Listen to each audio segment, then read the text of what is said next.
Welcome back everyone. Hi, if you're new, I'm Tori, and today we're going to get into some of my reading plans for June. And some of these books I'm pretty sure are also going to roll over into July, but either way we just have a lot to discuss. Typically I don't really set TBRs for myself anymore. I haven't been doing that for a long time now, but I do have a couple of reads coming up in June that are definitely going to give a little bit more structure to the month. So because of that, I do have some books that I wanted to fit into the TBR. So yeah, we have a lot to get into. Let me know what you guys are going to be reading next month, and just let me know what your summer reading plans are in general. I hope you guys enjoyed this video. Let's get into it.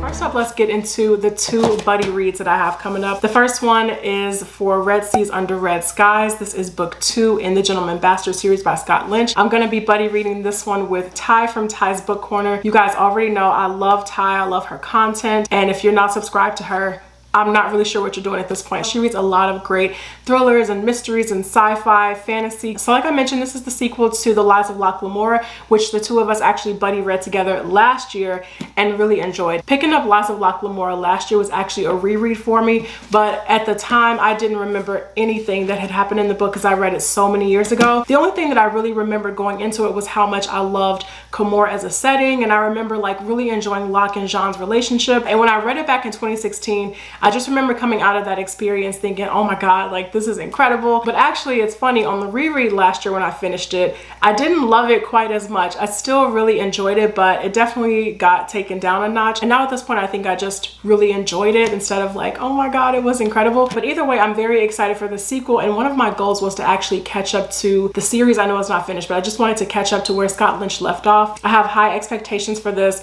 and it sounds like it's going to be a seafaring sequel, so this is perfect as we head into summertime. And again, I just really love Locke as a character. I love his relationship with Jean. I think Scott Lynch handles setting and dialogue really well, so I can't wait to see what he's going to do in Red Seas Under Red Skies. Next, let's get into another incredibly exciting buddy read for June. I'm going to be picking up Howling Dark. This is book 2 in the Sun Eater series by Christopher Ruocchio. If you guys haven't seen my last couple of videos, I am now just completely obsessed with Empire of Silence. I recently read it a couple of weeks ago. Absolutely loved it. I think it is just one of the best first books in a series that I've ever read. One of the best debuts. And I just cannot get over what I read in book 1. I love it so much. I love Hadrian's character. I think the world building in that first book alone is just absolutely phenomenal, and I just had one of the best reading experiences so far in 2024 with Empire of Silence. Love everything about it. So I definitely do not want to let too much time lapse between book 1 and book 2. I've already read the novella The Lesser Devil, which I really enjoyed. We're going to get into that probably in another video, but I really enjoyed that. And so now we're going to be getting into Howling Dark, and I'm going to be reading this sequel with my Booktok friend Shy from Shades of Fiction. Definitely go check her out if you're on TikTok. She reads a lot of fantasy and sci-fi. We have very similar taste, so if you align with what I like to read, you'll definitely love her content. So I'm just so beyond excited for this one. You guys keep telling me that the series just gets better and better as it goes on. With Empire of Silence being the starting point already, I can't even imagine. But we have a lot of work to do with Howling Dark. I cannot wait to dive into this. It is just going to be absolutely incredible. I already feel it. And then my last priority read for June is The Failures by Benjamin Lyer. This is out in July, but when in July? I think it's like really early July.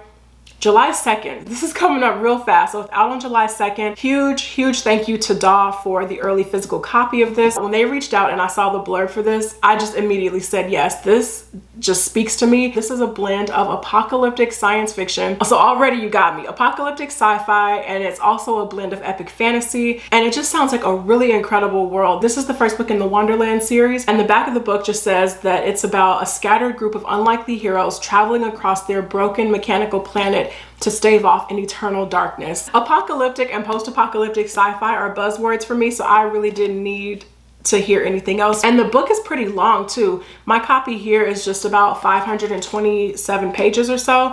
So we've got an epic sci-fi apocalyptic fantasy blend on our hands, and I really hope I enjoy this because I do want to get my final thoughts out to you guys before it officially releases in the US. And another big thank you to DAW for the early physical copy. And then next up, this is one that I'm already currently reading but not far in at all, but I think this one is going to probably start rolling into July because I'm not going to pick this up again until like maybe mid-June, and we'll see where it goes from there. But that is none other than The Wall of Storms by Ken Liu, and this is the second book in the Dandelion Dynasty series. Where do we begin with the Dandelion Dynasty series? I raved so much about The Grace of Kings last year. It was the best book of 2023 for me, and I think Ken Liu is incredible. I think he is just a phenomenal writer and storyteller, and The Grace of Kings absolutely blew me away. I had really planned to pick this up at the beginning of 2024, but other new releases and just a lot of other reads got in the way, and it just really got pushed to the back burner. But this is a series I do not want to let slip away, just in terms of, you know, letting time lapse between the books. So I have gone back to the very beginning of this, quite literally only 30 pages into this book, and I just cannot wait to see where it goes. And this is massive. This is just going to be a sweeping, epic story that I know I am not going to be able to get enough of. If you guys are sleeping on The Grace of Kings, Dandelion Dynasty, I really need you to get into it, because The Grace of Kings was just absolute perfection in my opinion. And I believe The Wall of Storms is going to be much of the same. So can't wait to share my thoughts with you guys as I keep going through this book, but I know it's going to be incredible. Another book that I really want to get into in June is The Fractured Dark by Megan E. O'Keefe. And this is the second book in the Devour World series. I read book 1, The Blighted Stars, when it came out last year, and I really enjoyed it. It wasn't like the best thing that I read in 2023, but still just so enjoyable. I think Megan E. O'Keefe is a really great sci-fi writer, and I just really love the world that she crafted in the first book.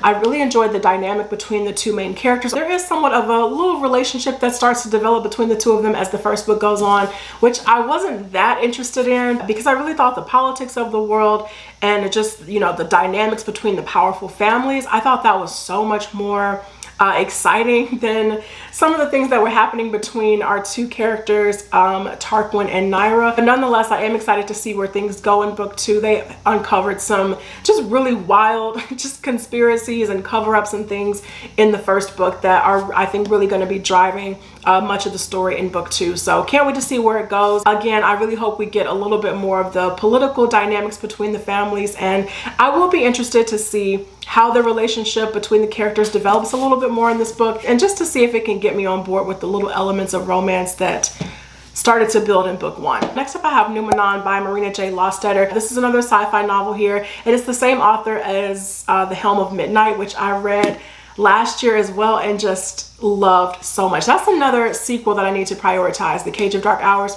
We'll get to that later though. The Helm of Midnight just blew me away. I love that book so much and was just so sucked into how dark the world was in that book. I really enjoyed Marina J. Lostetter's writing in it. So I did want to go back and pick up her sci-fi novel. This is also, I believe, the first in a series, duology. In this, we have this astrophysicist, I believe, and he discovered this strange star, and they put together a group, a generational ship, and they set off to go see what's going on with this star. And because the journey is so long, the ship is made up of clones, and over the generations, the clones just keep cloning until the journey is done. So yeah, that's the basic premise of things, and I do want to go back to this very, very soon just to wrap it up. Next up, I have The Windup Girl by Paolo Bacigalupi. I am slightly ashamed of myself that I just let so much time pass and I still haven't read this book. I buy a lot of my books from thrift books, and so I went back into my thrift books account just to see when I actually purchased this book. 2016. I bought this book in 2016 and it has just been sitting on my shelf. It's one that has always had my interest. I've always just kind of picked it up and put it down, and finally I'm just going to be prioritizing this book. I'm really excited to see how I get on with Paolo Bacigalupi's full-length work, because I have read some of his short stories that are in Pump 6 and other stories, and I really like his writing. He's really grim, kind of bleak, honestly. He has like a really grim view of like future society and just environmental struggles and things like that. But in this, we have a world in which calories are considered to be currency, and it sounds like just this really fascinating and just eerie, like bioengineered world. This has always been a book and a world that has really fascinated me, so I just want to finally sit down and give this a try. And again, Paolo Bacigalupi I think is a really good writer, so we'll see how I get on with this full-length novel. And then last but not least, I have a book here that is definitely going to roll over into July, but it's really exciting because I am finally going back to the David Bode trilogy by S.A. Chakraborty, and I'm going to be rereading The City of Brass. This is book 1 in the trilogy. I read this first book back in 2020 I loved it so much. This was one of the best books I read in 2020. It made my top 10 list of the year. Did I pick up the sequel? No. So now 4 years later, I still remember a lot of what happened in this book, but it's very like general. I remember that I really loved the world. I love our main character in this, Nari. I remember it being really political. So I am so excited to go back into this world, refamiliarize myself with it. And it's just gonna be a good time because I really loved this first book. And then I read The Adventures of Amina Al-Sarafi last year. Loved it so much. That also made my best books of the year video. I clearly love Shannon Chakraborty's writing. I think she just does adventure fantasy so incredibly well. So more to come with this book. And because I have physically read it already, I think I am gonna rely on the audiobook version when I go back for my reread. And some of you guys already know this. I am not an audiobook person at all, especially reading a lot of sci-fi fantasy. I can't keep track. I can't keep characters straight, timelines, places. It just does not work. But that being said, one of my favorite things to do is go back and listen to an audiobook of something that I've already physically read, because then you're just having a different experience. You know the story, you can just kind of relax, get comfortable, and you start picking up on things you might not have picked up in the text the first time around. You can focus on the performances. So I'm really excited for that aspect of revisiting The City of Brass. And then after I finish this, we're gonna go right into Kingdom of Copper. I'm sure at the beginning of this year, some of you thought I was playing about these sequels. No, we're getting serious now. We're gonna be knocking out some of these sequels as the rest of 2024 goes on. So that is it for me, you guys. Thank you all so much for watching this video. I really appreciate it. Let me know down in the comments what your reading plans are looking like for June. And let me know if you've read any of these. And I will see you guys in the next video. Take care.